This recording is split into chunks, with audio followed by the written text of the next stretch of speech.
Yeah, definitely nothing Freudian here.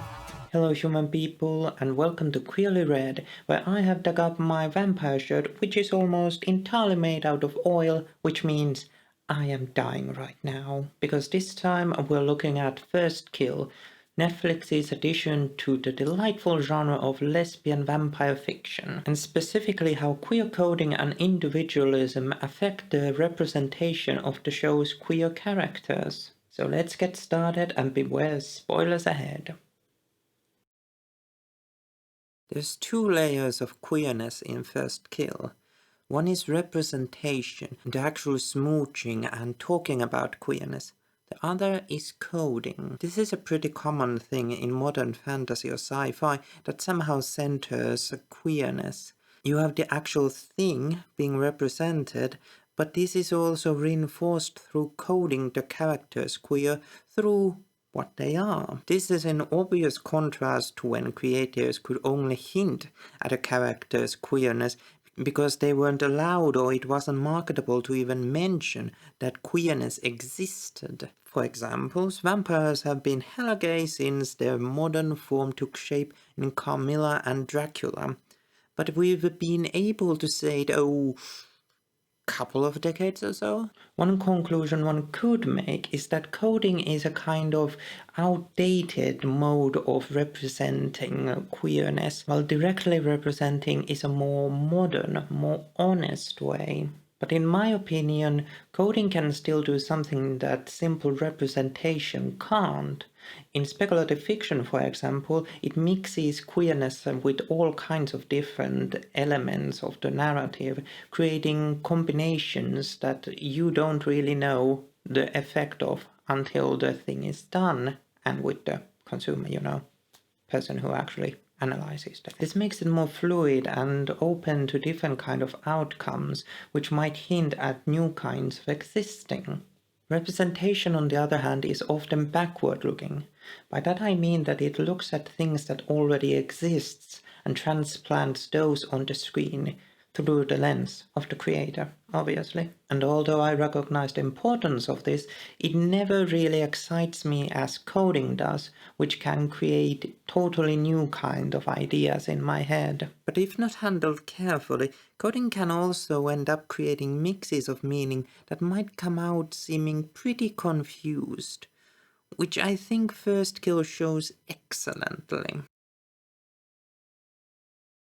So in First Kill there's two kinds of monsters. There's the pretty ones that pass for humans and live among them with little hassle. And then there's the ugly monsters who pass like a kidney stone. And both of these types are queer coded. Not all of them have queer representation though. It seems that Juliet is the only queer vampire around. But they are all marked by the same big white stamp of queerness through the way they are presented on the show. Most obviously, parts of this coding are done by dropping terms and lines that we, the viewers, connect to something in the real world. Prime examples include Jules saying she's the only one stuck pretending, how Ben can't believe Juliet's mom accepts her vampirism, and Ben calling himself an ally to vampires. I'd love to go into detail how concepts like ally to monsters don't make any damn sense in the world of the show, but I'm here to talk about queerness, not about quirks of the world building. Well, actually that's not quite true. We have to talk a bit about the world building to explain why the queer coding in this series feels so confused. In the latter half of the first season, wine moms decide to band together and form MAM, Moms Against All Monsters. They are obviously supposed to be a stand-in for different kinds of real-life bigoted groups that harass minorities of all kinds under the vague mission statement of protecting children, or something in those lines. And strange world building rears its head again when we see MAM protesters holding up a humans first sign, which makes absolutely no sense. Well, okay, it doesn't make sense in the world of the show where there isn't a public monster sympathetic sentiment, but it makes sense to the viewer because it codes monsters further by showing who is against them. Starting to have some real bright flashbacks over this. But the problems of this show don't end with wonky world building, because we have to look how this world building affects the queer coding. So as I said, there's no real monsters are good, actually, moment in First Kill. However, there are individuals who defend some of them. For example, Ben covertly defends Juliet to his mom, who thinks all monsters are bad. Not every monster is a murderous menace. Some are mild-mannered, productive members of society who maybe drink a little bit. So let's analyze this a bit. What Ben is trying to say is that some small portion of the monsters are actually regular people, or as he says, mild-mannered, productive members of society. So yes, most monsters are in fact horrible killing machines, but some of them are just thirsty. The real question here is, what does this mean when all monsters are queer-coded? Like I said before, there's two kinds of monsters in First Kill. There's the pretty ones and the ugly wuggies. We are also shown that the ugly monsters are always monstrous, not just in appearance, but in character. The pretty ones can be monstrous as well, but they can also be very human-like. To me, this has a ring of assimilationism to it. Assimilationism, in the context of minority politics, basically comes down to the idea that minorities should assimilate as best they can to the majority. And just before I started recording this, I read some interesting theory that could have fitted right in here, but, you know, gotta get this video actually done, so no theory for you. And this isn't just pushed by the majority either. There's often big proponents of these ideas within the minorities themselves. Although, with a hint of generalization, I find that these proponents have the air of the desperately middle class about them. If we put this into the context of queerness, we basically come face to face with the desire to be straight-like, that is, trying to fit into heteronormativity as best you can. Which is sort of a problem because some of us can't fit ourselves into that normativity without some extensive and continuing mental self-harm, which is why assimilation always privileges those who can pass. We can see this in First Kill as well, whether it be intentional or not. Although it is left unsaid explicitly, there's a hierarchy of monsters in the series, and at the top sit the legacy vampires, the most human and sort of powerful monsters. Because they are so human, immune to sunlight, and are all attractive, affluent people as far as we can see, they can integrate into society and actually be part of it. And as Jules shows, they can even be human in character. That is, they aren't all actual serial killers. Honestly, most just seem to be the regular kind of monsters, i.e. the 1%ers. The vampirism is really a side thing when you think about it. But what about the monsters who can't pass? Or the queer people in real life who can't pass either? The message that First Kill puts forward, most likely inadvertently, is that the good queer is a passing queer. But at its roots, I don't actually think this is the problem with the queer coding in the show. For that, we have to look at the representation and queer romance at the center of the show.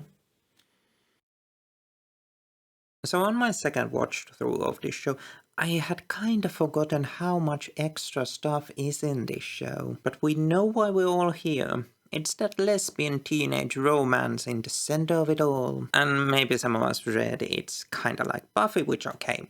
Nah. What we have in First Kill is a classic forbidden relationship. They spawn from two families who fall in love, but oh, they mustn't, and the world is against them in all things. And yes, they obviously make a comparison to Romeo and Juliet, which I'm totally not irked by, because it's not like that plays a tragedy and not about true love, but about two kids who kinda sorta ruin it for everyone else. Actually, let's talk a smidgen about Romeo and Juliet, because it, or its interpretation have something to do with how individuality is constructed in First Kill as well. So the popular modern interpretation of Romeo and Juliet is that it is a true love romance between unlikely soulmates. The obstacles are basically just there to be overcome as proof of their love. At the same time, the community around them becomes part of these hindrances,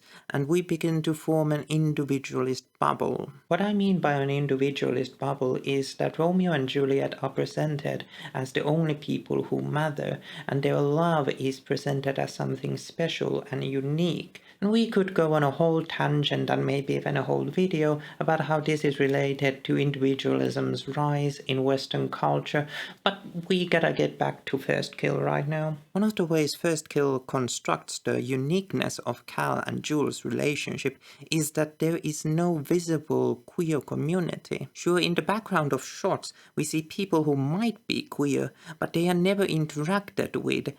They are set dressing. In fact, even though those people are visible at least, and Savannah seems to be a reasonably sized city, it kind of feels like Cal and Jules are the only lesbians in the village, destined to be together by mere lack of selection. Of course, this is to highlight the exceptionality of their relationship, especially when it's paired with the codedness of a vampire with a vampire hunter. And this is all in turn to highlight the exceptionalist isolation that the pair experiences due to external forces. So why am I making such a stink about the individualist nature of this romance? Well, for one, I really don't like the trend of presenting queer love as unique.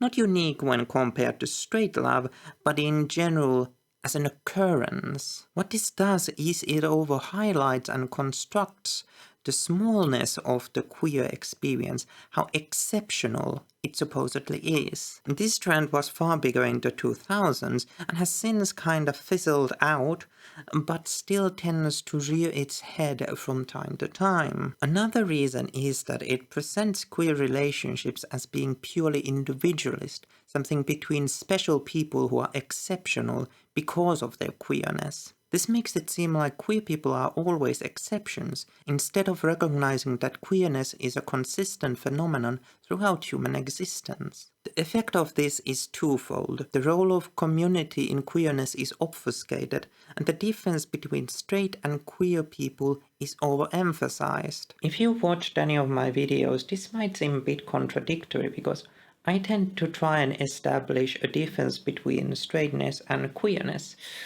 But when you emphasize it too much, it kind of comes out as benevolent othering or exoticizing than anything else. And this kind of has a weird horseshoe effect where by being represented as different and unique, it all comes back to straight neoliberal logics of individualist love and love pairings. Something I should also point out is how the series presents communities. Although First Kill doesn't have a queer community, it does have a few other examples, mainly the Monster Hunters Guild and the Legacy Vampire Society. In the Romeo and Juliet comparison, these are obviously supposed to be the Capulets and Montagues. However, in the individualist view, these are the forces that try to limit the uniqueness of the individual. They represent obligation, assigned identity, tradition, inheritance, which are all traits of heteronormativity. However, in this series, these two communities are the only examples of communities, and we have to consider this in the context of other ways this series constructs individualism and queerness. The point I'm trying to make in this section is that by concentrating on an individual relationship with no community aspect, First Kill is constructing queerness as something so special it is almost other. This also leads to the problems with coding we talked about earlier. Because this story is about the individual, most of the other beings have to be bad, so that they highlight how good the few who are good are. But my point also isn't to dunk on this one show. These are far bigger phenomenons than just a single Netflix show. Although I've been kinda hard on First Kill in this video, that hasn't really been my point, because this show is just an example. The real takeaway should be to interrogate how queer people are presented in media, fictional or otherwise. For example, presenting queerness as something totally individualistic can be used as a way of making queerness more palatable for straight culture. Depending on the tone, it can make queerness seem like a choice on some level, or extremely rare so that it doesn't seem like a threat to the heteronormative status quo. Or it can be a way of making queerness fit into this status quo, making it seem like we form traditional pseudo-family units. Something important to remember is that these ways of presenting stem from heteronormativity, yes, but they can also appear in queer-made media. This is simply because queer people are just human too, affected by the same cultural forces as everyone else. And no matter who makes our media, we should always keep an eye out and think how we are being constructed through this media.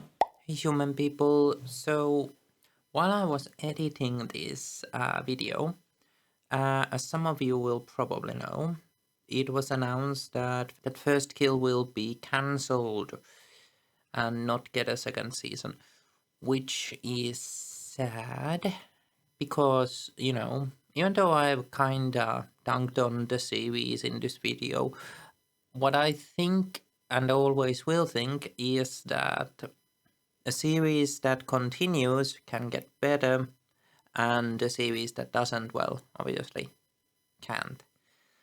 And yeah, that's kind of sad. So yeah, this isn't because I secretly love the series. I think it's kind of Netflixy, as in it's okay, I guess. But yeah, I would have kind of wanted to see it expand, because by expanding it could have, included different kinds of stuff. For example, like community and stuff.